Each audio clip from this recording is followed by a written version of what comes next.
Guys, hello and welcome to the Spurs-related YouTube channel. And today we've got a nice little live stream for you guys. It's been a little while and I hope everyone's doing well and excited about the huge game tomorrow night at the Tottenham Hotspur Stadium in the FA Cup 4th round. But before we get into things and talk all things FA Cup, I am joined alongside special guest, and it has been a while since we've had this special guest, too long in fact. But of course, you know him as the man, Tottenham's number one Tottenham fan. Tottenham's number one Tottenham fan? That makes no sense. Ireland's number one Tottenham fan. And the main man from Ireland, it is Dave Harris of the Irish Hotspur, the Flat Cap Army, as they like to call them. Dave, how you doing, mate? Yeah, I'm keeping well, my man. When Tottenham are doing well, Big Dave's doing well. That's it, mate. Love to hear it. How are you keeping? Yeah, all good, mate. All good. Thanks for coming on. I think last time I had you on the channel was probably start of Postecoglou era, so we got a lot to catch up on. But obviously, want to talk about tomorrow's game first. And guys, if you do like these live streams, please do support the channel. Smash the thumbs up, subscribe if you are new, and get over to Dave's channel as well if you haven't done so already. His link is in the title of this video, so it's easy to subscribe as well. But Dave, I want to get, first of all, not jumping into predictions yet, but I want to get your feeling and thoughts about how you're feeling about the game tomorrow based on our current form. So talk to me maybe a bit about how you thought that Man United game went. Do you think we should have won it? And are you happy with how we're playing? Look, the Man United game, you know, a lot of players out on international duty, and you're talking about crucial players, son, in terms of creativity and goals, especially creativity since Maddison was injured. You're losing Papa Matasar, who's your ball winner in the midfield. You know, no one else can do it to his level. That's why they're all sitting on the bench behind him. So that we took a massive hit in that regard, let alone Kulu going out with his illness bug and stuff like that as well. And there was a couple of players, I believe, that played, you know, with the illness bug. So with everything going on around the camp, am I disappointed coming out, not coming out of there with the victory? I would say yes.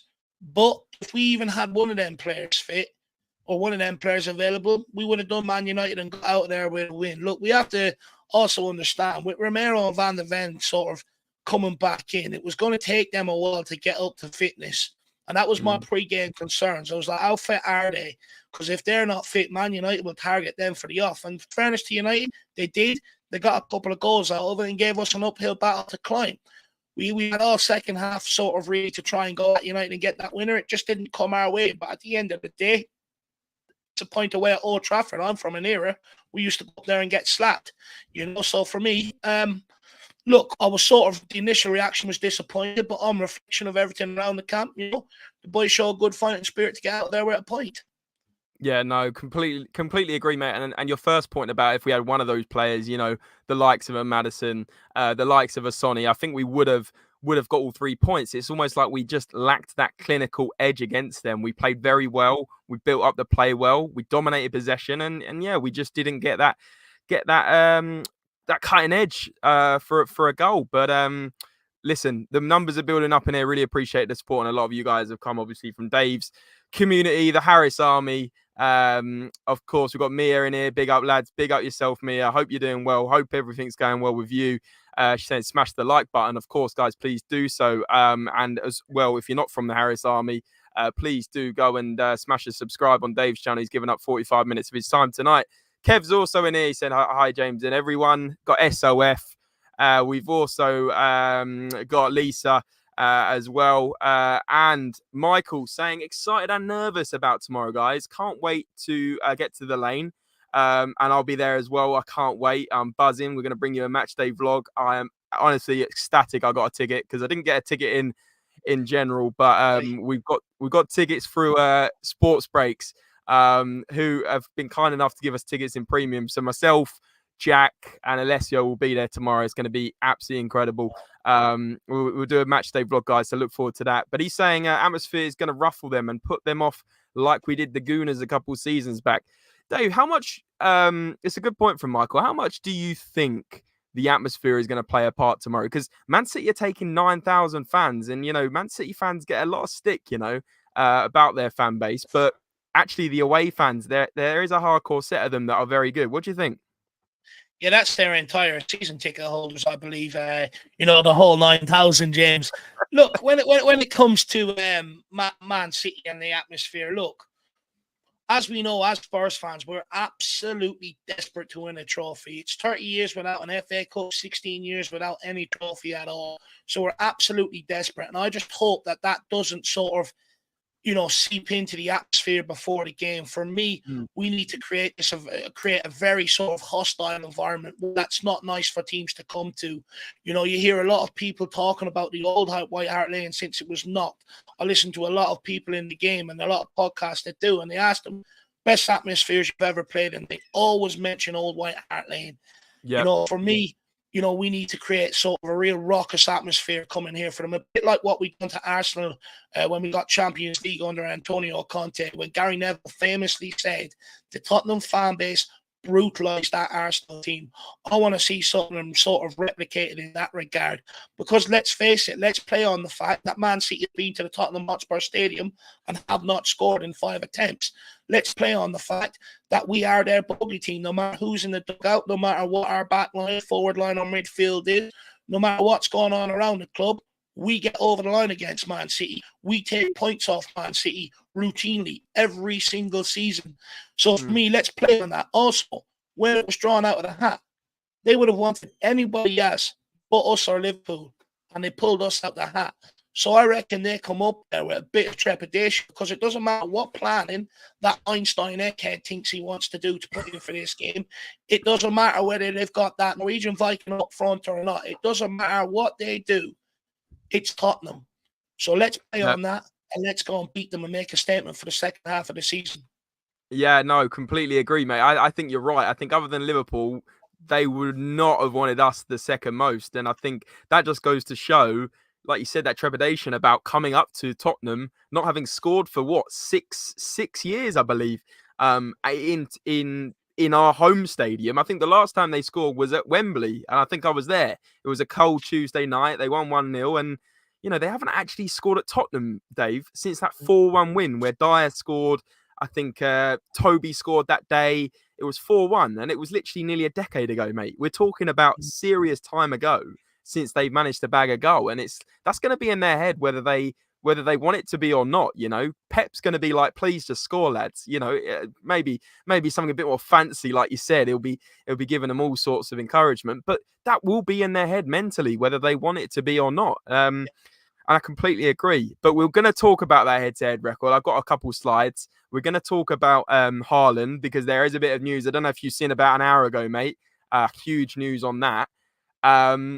And I want you to also tell me about your lineup for tomorrow. So we're going to get into a few different topics today. Guys, keep it as interactive as you can in the chat. Ask us questions. We'll bring them up. And there's always the super chat option if you do want to skip the queue.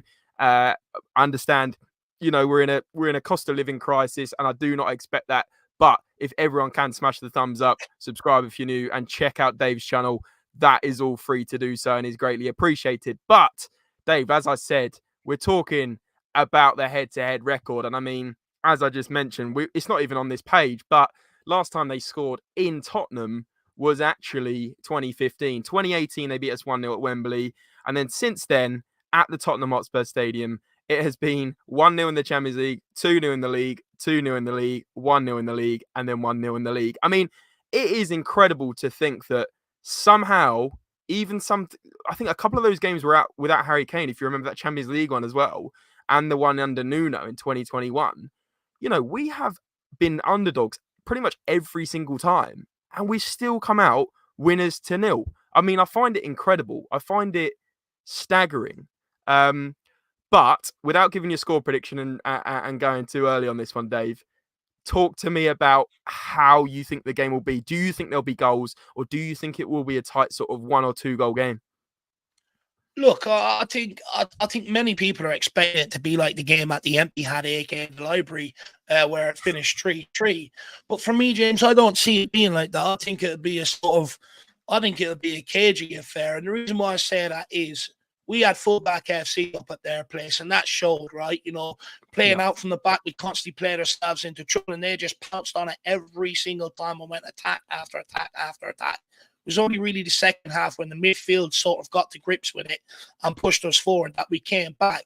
But now we've got Romero, we've got Van de Ven back, but they've also had a 2-week break since that Man United game. So, you'd like to think that they're going to be at 100% full fitness. And if we can get that back line that we replicated in the first 10 games when we went forward, where we kept 4 clean sheets, went 10 games unbeaten, that will be the platform we need to beat Man City. So I don't think they'll get as many chances or as many goals as they created up at their place. But going forward, I'd argue we're weaker. Sonny's usually the guy. He's the sky blue slayer. We don't have him. He always steps up against Man City, whether it's in goals or whether it's creating and just taking the game to them in general. He has always exposed that Man City defence and the high line that they like to play.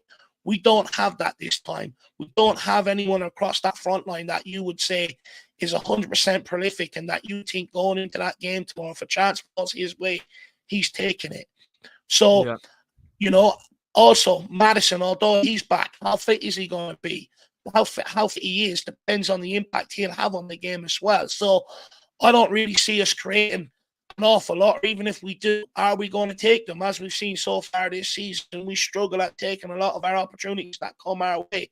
So on that regard, I think it's going to be a tight cage affair. You look at Man City, they can see goals, and they can see a lot of goals. But they know how to score goals, but they're missing Haaland. That's a huge sort of miss for them. They're going to have to come up with some other bit of creativity. I'd argue if you could get close to shutting De Bruyne down, you might be able to switch off that supply. But for me, I think it's actually going to be a very tight game, James. Where are you at with it? Yeah, no. I agree as well. A lot of people are saying sort of 3-2 Tottenham, and I'm sat there thinking I can't see it. I'd love it. Don't get me wrong, I'd love it. It'd be an unbelievable game to go to. But I agree with you. We won't be. It'd be like the Man United game where we should have scored, more than just the 2 goals. Like we could have scored 5 if we had the right players. And like you said, the stats show that Man City do concede goals, especially against us. And I think like you're spot on, mate. You're absolutely spot on. And I think this news, as you brought me on to perfectly, is huge for us. A few hours ago, Pep Guardiola has said that it is too soon for Erling Haaland to return to the lineup against Tottenham tomorrow. He's been out for the past 6 weeks with a foot problem. And Guardiola's confirmed that he will be missing. How big, Dave, do you think that is? I know you mentioned earlier, with or without the big Norwegian guy up front, they'll be scared. But do you think that's huge miss, or are you pretty scared about De Bruyne unlocking the likes of an Alvarez or a Foden? Look, I think it makes Romero and Van de Ven's job easier. And what I mean by that is anytime the ball gets into wide positions, the first thing centre halves are sort of looking for is where's Haaland? And that's where he bags a lot of these goals, in and around that box, that poacher sort of style. That's going to be missing from Man City. So they have to be a bit more clever in their attacks. They're going to absolutely bore us to death, to sleep. Wait for someone to switch off, make a run in behind them and look to play angle balls, that sort of way. But it eliminates the aerial threat of Erling Haaland, which is absolutely huge for us. It's our biggest weakness in that backline. It's something that Everton exploited, Bournemouth have exploited. Teams have routinely exploited at Tottenham Hotspur since Jose Mourinho days. It was being a huge problem at Tottenham Hotspur. So I think it alleviates a bit of pressure in that regard, and I think it could help us out. But saying that, now it's just about our defenders being switched on to late runs. One of them runs caused Davies to go, Emerson not to go, which Emerson was right not to go. Davies should have held the line.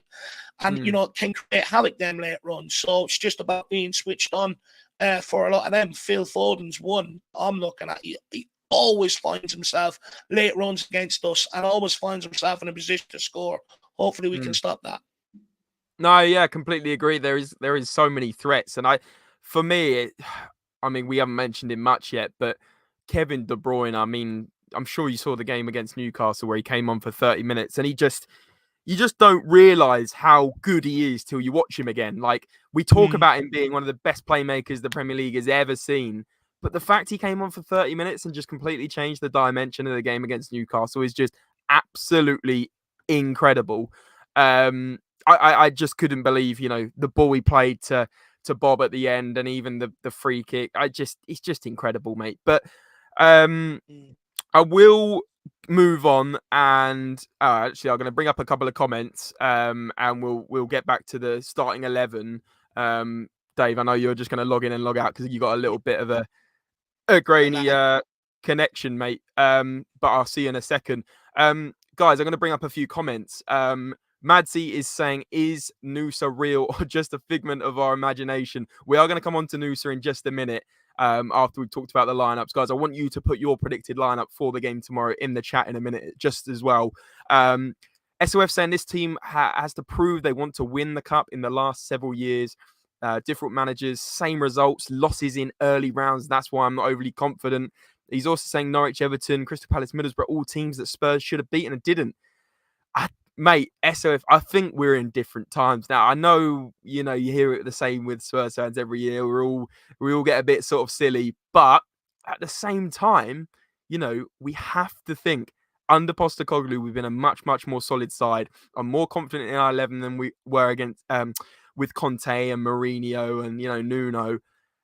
We were losing those games under those managers with that team, and I think now it is a much, much more positive outlook of going into games. I just don't see us losing against like the likes of a Middlesbrough this year. Dave, it looks better now, mate.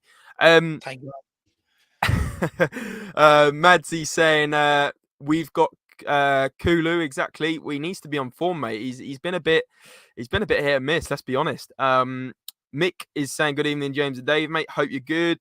And who else we got? Kev saying nice sunshine behind you. At least let's hope it looks like that outside again soon. Eltel's in here, big up, mate. And we lost to Fulham under Ange. Yes, we did. I agree, but that was early days in the Ange era. We played 9 players that weren't starting 11 players. It's going to be a very different concept tomorrow, mate. We're going to play our best team, bar Sonny, of course, and 1 or 2 more injuries like Sarr.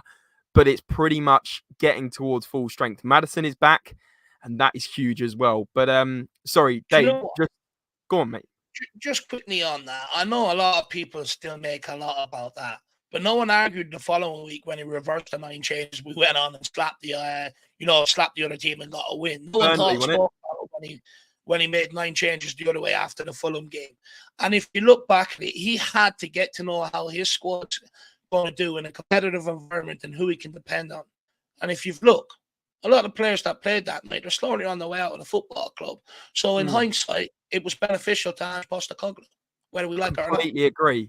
Your point at the end, I was just about to say, it was, although we were all frustrated we were out of a cup, by what was it, September, October, we had a good look at the likes of players that should not be at this club still. There were some players there playing in that day, and I was just like, I'd never want to see him play again.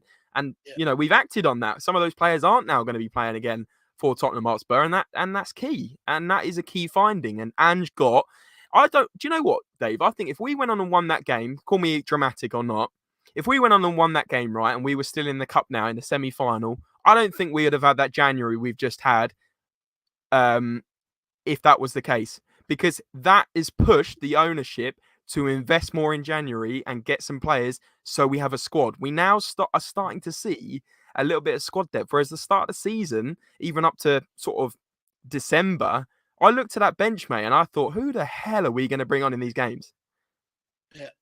Yeah. No, look, I completely agree with you, and, this is what Spurs fans have to get the idea and use of, a squad that's good enough to compete on all 4 fronts, not just accept, he's an okay backup player, because the reality is, some fans went after Ange Postecoglou for the Fulham game. Why don't you go after players that have continuously knocked you out of cup competitions at the very first opportunity, way before Ange Postecoglou got here?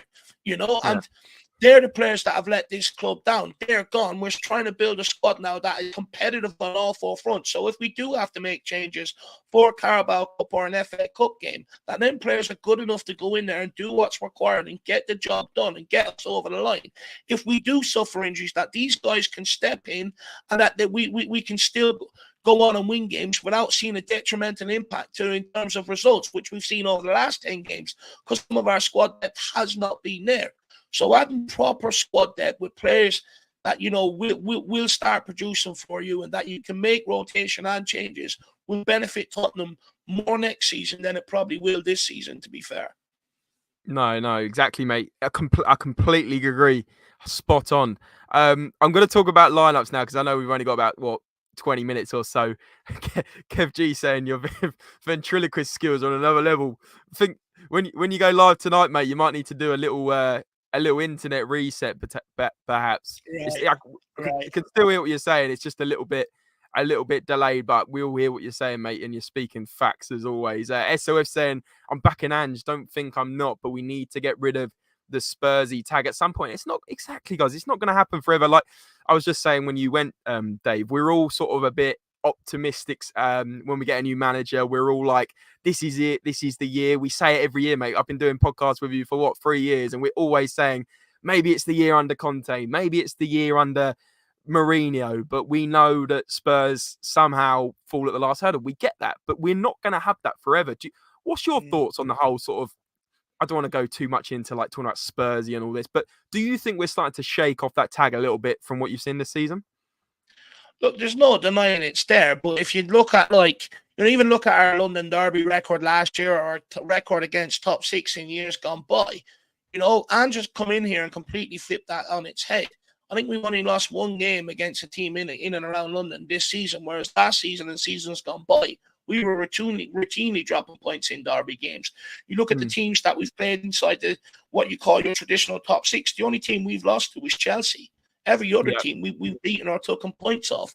So, you can see it starting to improve. But in order for us to really shake it, you have to get your squad to a competitive level that's compatible with Man City and Liverpool, who have picked up and dominated the majority of the trophies for the last sort of couple of years in English football. So for me, it's about building that squad again, like I keep saying, that's competitive to be able to compete on all four fronts, that everyone's hungry and is competing for places, that we don't have players sitting here on high wages, sitting back, kicking back, relaxing, it's like airing them out, waiting for the next time they're going to be called upon, and then it's okay for them to come in and fail because the excuse is they need a run of games. We have to eliminate all that crap around inside the club first before we can eliminate the Spursy tag. And it looks like with the gusto we're going after this squad that we're starting to do that, thank God, finally. Because James, how many times am I on here, talking about likes of Winks, Dyer, and players like that, and since they're all gone, look at the improvement. No, exactly, mate. Exactly. And to be honest with you, I don't know about you, but I was certainly a couple of years ago saying about Ben Davies when he made a mistake. We were talking about, Davies and Dyer.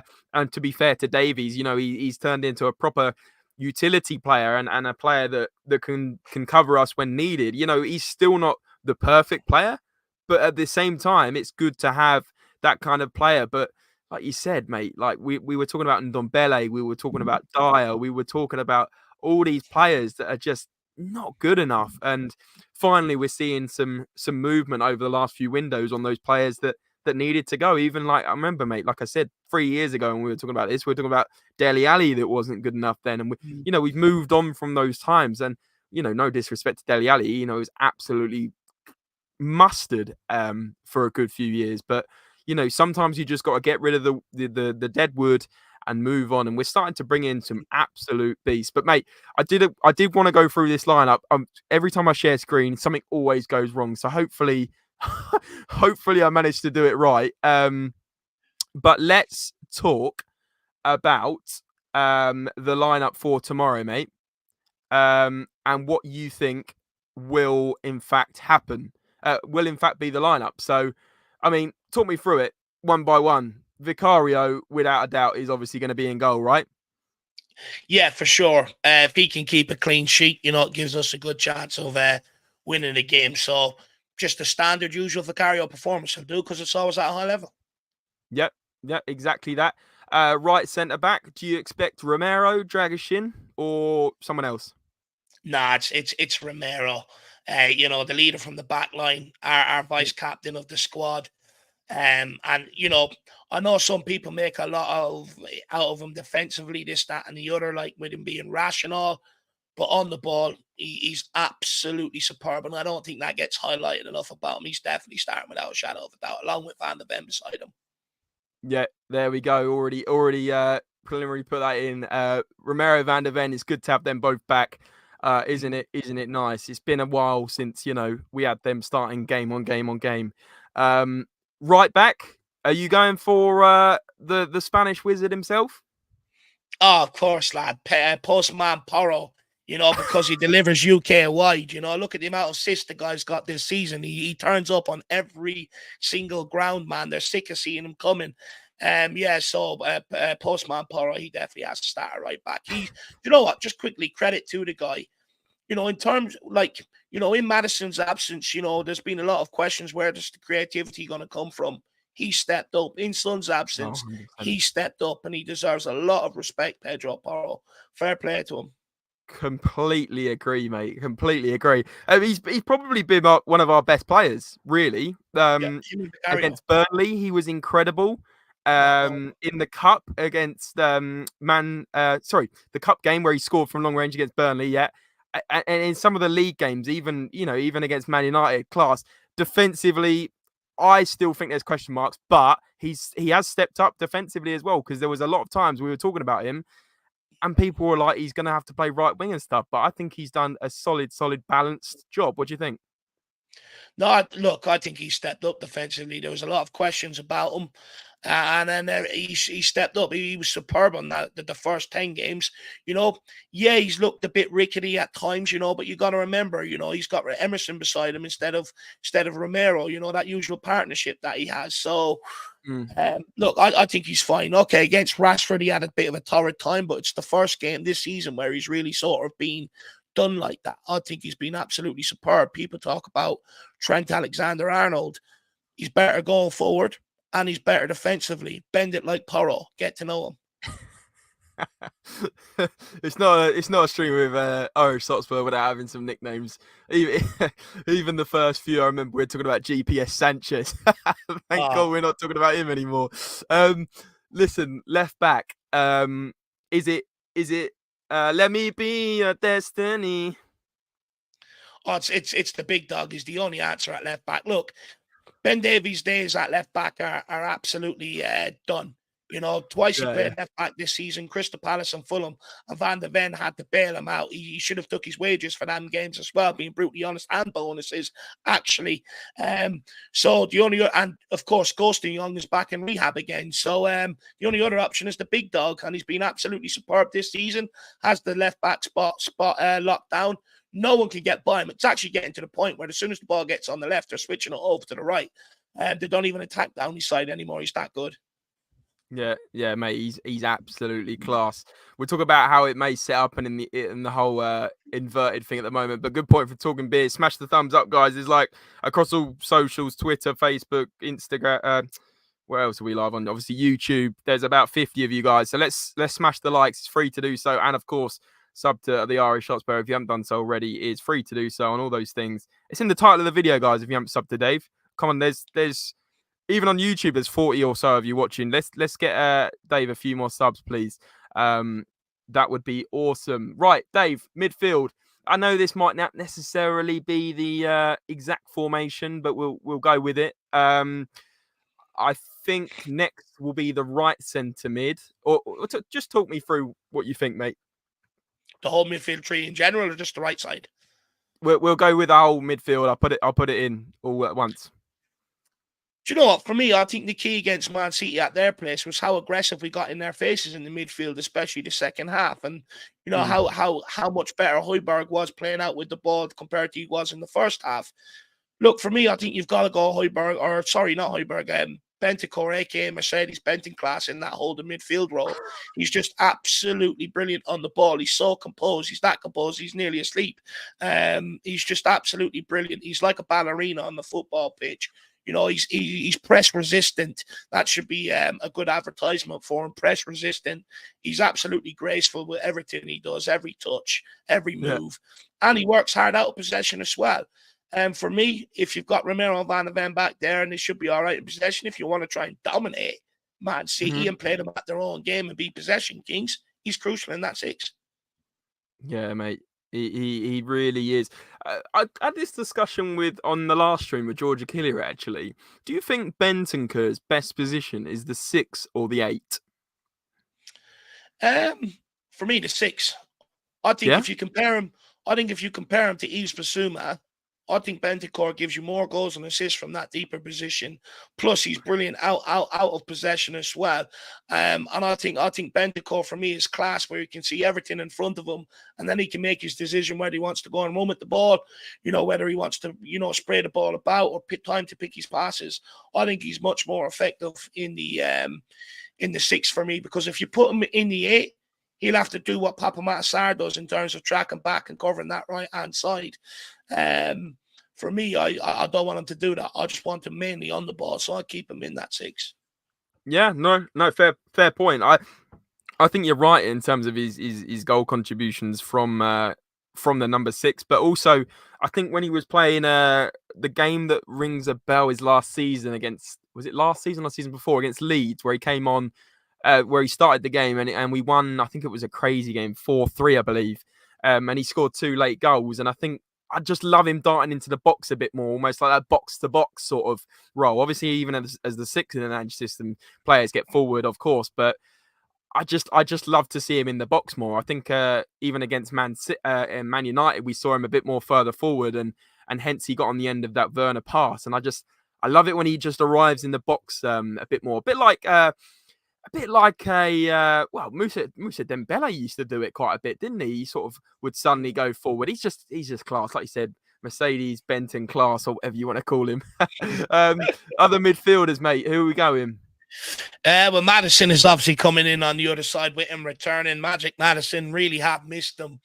I think the forward line have missed him as well. They don't seem to be making as many runs off the ball or trying to stretch teams in behind, because they don't really know who's going to deliver it. Whereas now that Maddison's back, sorry about that, they know that he's going to deliver. So all they have to worry about is their sort of movement and finding space to receive the ball. But I also love how badly Maddison wants to affect the game. I think when I look at a lot of the midfield games since he's been injured, whether it's been the Celso or others, all they want to do is play 5-yard balls across in front of the opposition's back line and midfield and look pretty. And it became very, very frustrating. And, you go back and look at some of the games. We didn't actually create many clear-cut chances. They're all pop shots from the edge of the box and stuff. Having Maddison back, I'm hoping now, that he doesn't want to do that safe tick-attack bullshit. He actually wants to go and affect games. And like he was before he went injured, go after games, have shots, play people through. So he has to start. Yeah, no, 100%, mate, 100%. And guys, just in case you just tuned in, I very much am sure that Maddison's going to be playing more in the number 10, where my mouse is. Bentancur sort of covering here. And we're talking about another centre mid as well, Dave. Final centre mid you'd put in here? I do think it's going to be Skip. However, I'd rather it be Kulusevski. Yeah. So, okay. So I tell you what. Talk me through what you would like to see then. So I'll put Kulusevski in here. Right. Talk me through how you'd like to see that. Right. The reason why I'm putting Kulusevski in there is because of how badly Porro was exposed with Marcus Rashford, and no one in that midfield, especially Ollie Skip, willing to sort of get back there and help cover that ground. And I actually think we're sort of guilty of lowering the bar of praise for Skip. Everyone, Skip was great. Yeah, compared to his usual standards. But does that mean he was actually absolutely unbelievable? He played that one great pass, but the amount of other times he lost possession, the amount of times he was late trying to press people and get the tackles in. Yes, he ran around and worked hard. It's not good enough to affect the game. That's the bare minimum you expect over the last couple of years, because our dressing room was so crap. We actually need a bit of quality. Kulusevski will give you that on the ball, but also out of the ball. He'll cover the ground, he'll turn it over, and we need to be aggressive in that midfield. No, I completely agree. Like you said, I mentioned it earlier, like he got exposed against Man United defensively, which is why I've still got sort of my questions. I'm still convinced Porro is going to become a right winger eventually, but let's leave that to another video, because the reason why it's exposed games is, and it's not talked about enough. Go back and look at some of the highlights of Papa Matar and how much danger he snuffed down that side, getting back there, covering ground, even in the midfield. As soon as they look to go out there, he's out there getting slide tackles in to slow it down so we can get our bodies back. And it's not Porro's fault because of where he's asked to go when we're in possession. It's always going to be that side is going to be open, ready to exploit. But Papa Matar was key in helping snuff that out. since You're he's right. gone. And I think the 4 games that he has been missing this season, we haven't won. So that tells you everything you need to know. Yeah, Sar's just an incredible player. Very, very underrated.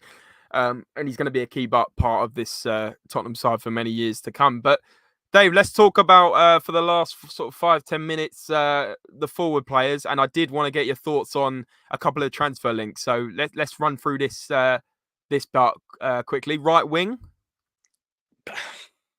Brennan Johnson, but he just has to improve dramatically. Yeah.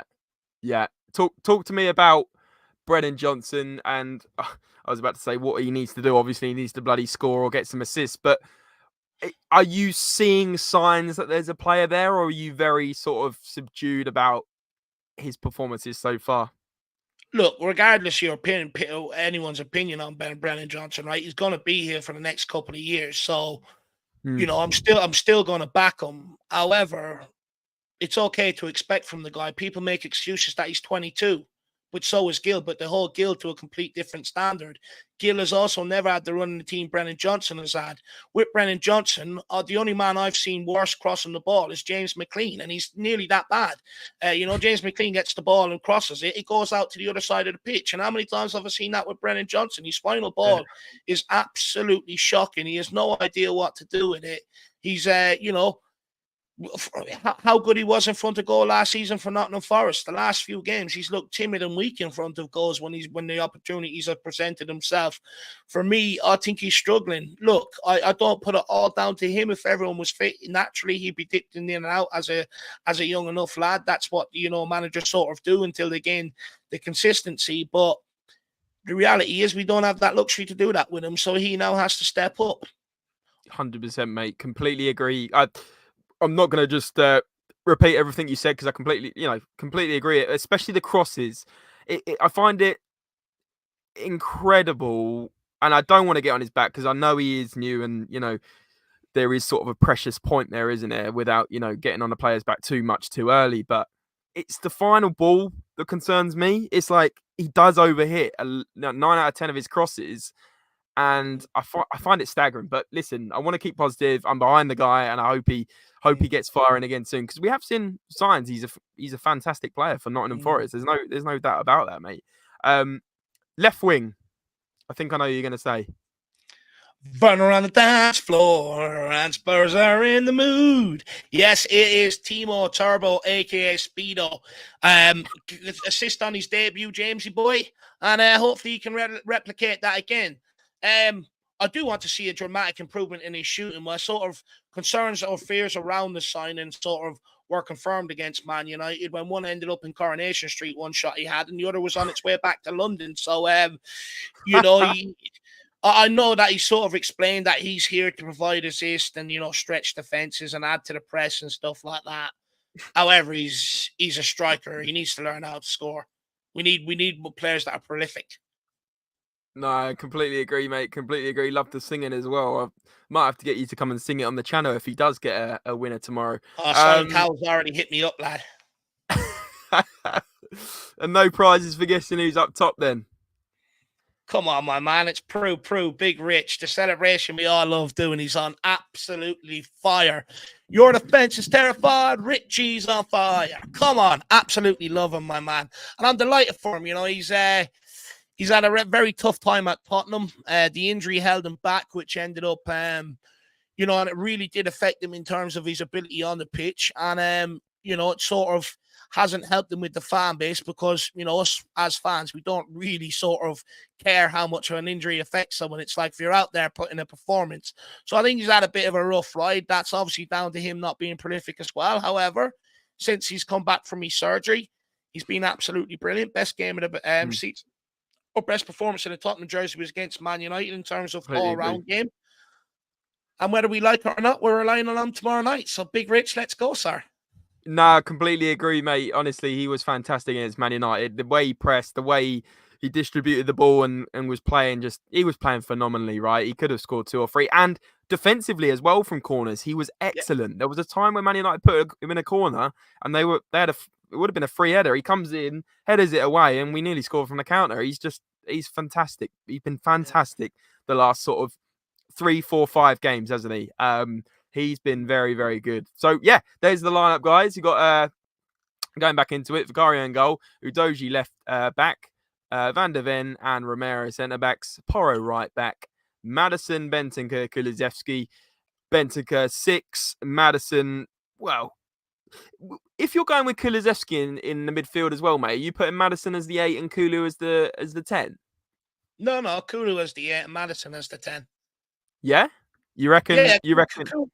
Kulu's work rate is phenomenal. You know, the amount of times, even when he used to play a right wing, always tracking back, helping out. And for me, I trust him to do that job over Madison. And Madison sort of was brilliant along that left-hand side of the pitch when he first went injured. I think that's an okay midfield. Trust me, James, there's plenty of balance in it. No need to worry. There you go. And then Werner, Richarlison, Johnson make up the front three. Guys, literally 2 minutes left of this stream because Dave is actually streaming himself at 7. So please go and smash the subscribe and get ready for his stream in the next 10 minutes. But Dave, the final thing I wanted to talk about, like I said very quickly, is this link to Antonio Nusa of Club Brugge in the Belgian League.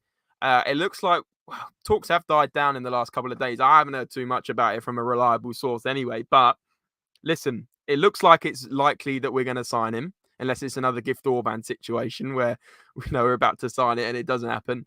But what do you make of this guy from doing your sort of doing your homework? And, you know, I'm sure Jack's clued you up all about him, the Euro expert himself. But thoughts on this one?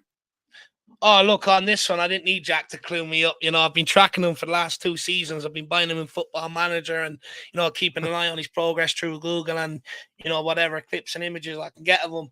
Very, very highly rated. But when I look at the deal, James, you know, and the player, he's done a lot of his best work actually off the left-hand side for Club Brugge and Norway as well. And he also took to international football like a duck to water as well. For me, I just think it's sort of long-term planning, whether we like it or not. Son's what, 31, 32, you know, he can't go on forever. And at some point, we have to have a succession plan. So, you know, you probably got 2-3 years of Sonny left at the very, very top. The kid's only 18.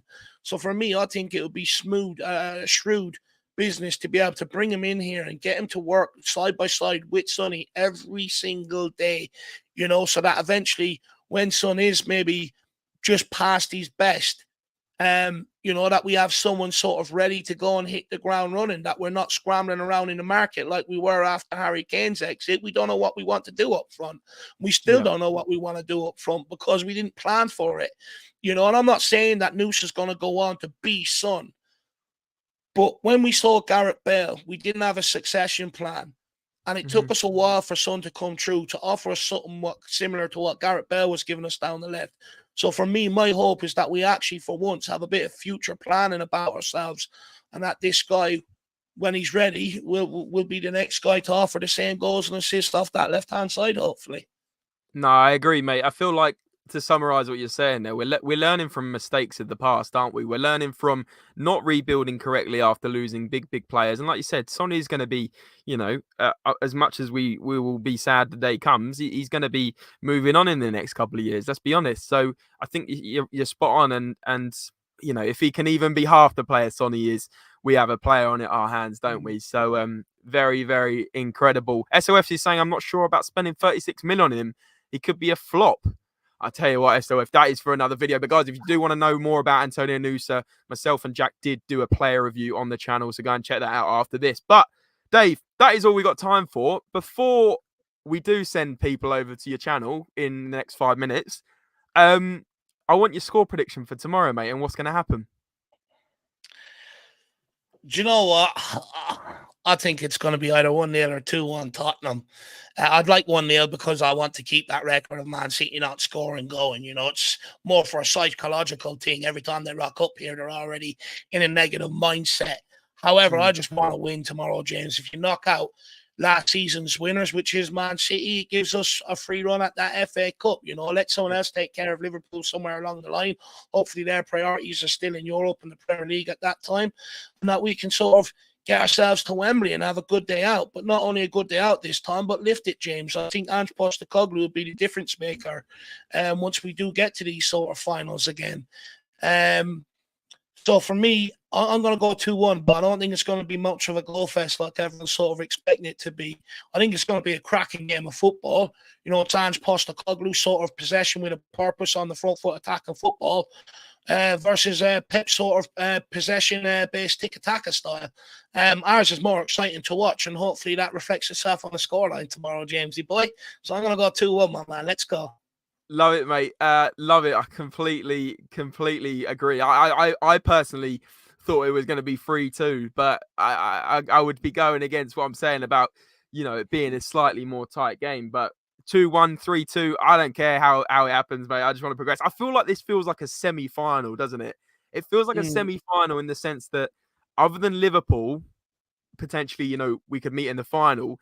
It feels like there's no other team that we can't beat. If we can beat City, we can beat everyone. And I just feel like that's why I'm saying it feels like a semi-final, mate. Well, look, you know, when we weren't getting knocked out by the little shitty teams that we've been knocked out by in years gone by, before that, we used to come up against the big teams, and that's where we would exit. Arsenal, already gone. We take out Man City, that's them, already gone. Chelsea and Aston Villa are playing each other in this round as well, so one of them will be gone. So it really opens it up between ourselves and Liverpool, really, to sort of who wants it more. So it gives us a very good run, providing we can avoid Liverpool and stay on the other side of the draw. And at some point, if you want to be the best, you got to beat the best. It's like the great Gary Mabbott said, he pulled it out of the hat. So, you know, for me, I'm not nervous about these fixtures. I never am, to be honest with you, James. These are the fixtures that sort of, you know, get me out of bed in the morning, give me a twinge downstairs, if you know what I mean. You know, I live for these fixtures. Friday night, under the lights, FA Cup, knockout game, all to play for. Let's bloody go. Love it, mate. Absolutely love it. What a way to wrap things up. Guys, please do give your appreciation to Dave. And Dave, thank you very much for coming on. Guys, go and subscribe to Dave if you haven't done so already. He's going live in 5 minutes. Let's all get over there. Subscribe to him. Subscribe to Spurs Related. Like this stream and comment your thoughts about tomorrow as well if you're watching on the replay. But Dave, you've been an absolute diamond as always, mate. I will see you in a bit because I'll probably hop on your stream for a little bit. I know I said I wasn't going to, but plans change, mate. And I just love talking about football too much. Work can come later. Guys, as I said, smash like, smash subscribe, go subscribe to Dave, get over to his channel in 5 minutes. And as always, guys, remember, come on, you Spurs! Come on, you Spurs!